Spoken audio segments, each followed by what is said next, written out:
Seigneur. Jeudi 18 février 2021, jeudi après les cendres, fête de Sainte Bernadette Soubirous. Lecture de la messe, lecture du livre du Deutéronome, chapitre 30, versets 15 à 20. Psaume 1, Évangile de Jésus-Christ selon saint Luc, au chapitre 9, versets 22 à 25. Écoutons. En ce temps-là, Jésus disait à ses disciples, « Il faut que le Fils de l'homme souffre beaucoup, qu'il soit rejeté par les anciens, les grands prêtres et les scribes, qu'il soit tué, et que le troisième jour il ressuscite. » Il leur disait à tous, « Celui qui veut marcher à ma suite, qu'il renonce à lui-même, qu'il prenne sa croix chaque jour, et qu'il me suive. Car celui qui veut sauver sa vie la perdra, mais celui qui perdra sa vie à cause de moi la sauvera. Quel avantage un homme aura-t-il à gagner le monde entier s'il se perd ou se ruine lui-même?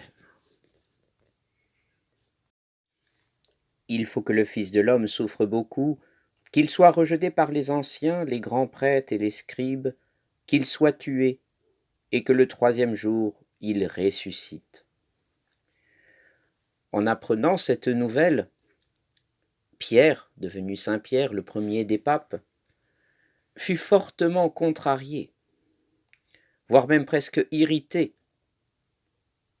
Et les évangélistes nous diront même qu'il interpella vivement Jésus.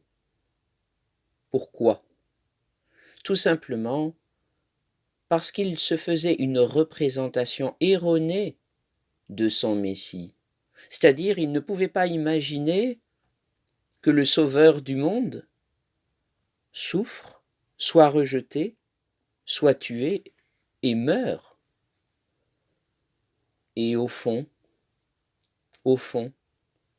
n'est-ce pas également notre propre représentation de Dieu et du Messie qui est remise en cause indirectement à travers cet évangile? Il est difficile de s'imaginer que notre Sauveur, notre Roi, a souffert la passion, a souffert jusqu'à mourir sur la croix, qui était vraiment le comble de l'ignominie. Frères et sœurs, plus que jamais, nous sommes invités en ce deuxième jour de Carême à convertir notre regard sur Dieu et même sur la vie.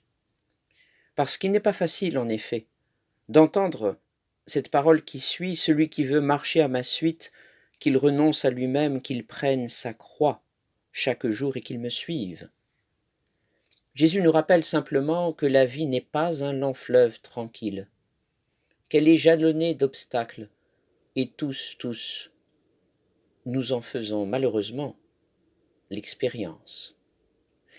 Mais frères et sœurs, malgré ces obstacles, malgré ces croix qui peuvent se dresser sur notre route, nous sommes dans l'espérance et la joie. Cette joie repose sur la certitude que rien, mais absolument rien ne nous séparera de l'amour de Jésus-Christ.